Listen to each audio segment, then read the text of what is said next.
Usap-usapan ngayon sa social media ang photos nila Catherine, Sara Labati at Miles Ocampo.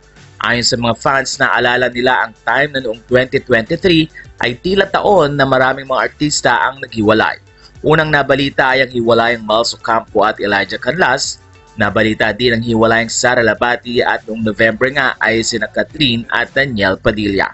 Kaya naman ayon sa mga fans, nawalan man sila ng karelasyon pero tila mas maraming friendship ang nabuo ngayon at nare-restore. Na-expose din sa iba't ibang mga tao sina Catherine, Sara at Miles Ocampo.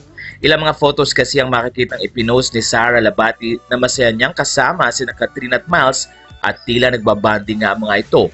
Spotted sila nakasama ang mga kaibigang sina Sofia Andres at ang designer na si Mark Baumgartner at pati na rin si Bea Alonso at si Doc Ivy.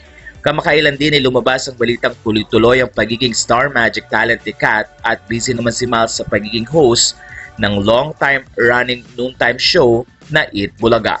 Si Sara naman ay tuloy-tuloy din ang projects at nakalipat na nga sa kanilang sariling bahay kasama ang mga magulang at mga anak.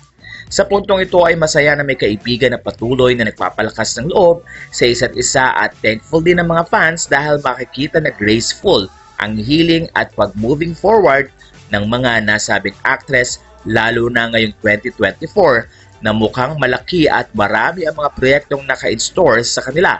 Lalo na si Catherine Bernardo na maraming proyekto ang gagawin sa Star Magic. Ganon din si Miles Ocampo na marami ring nakatuon na proyekto for Eat Bulaga. At pati na rin si Sara Labati na excited sa kanyang comeback na project na ipapalabas nga sa TV5. Ayon sa mga fans, deserve ni Catherine Bernardo, Sara Labati, Miles Ocampo ang mga successes na kanilang natatamo ngayong pagsapit ng 2024.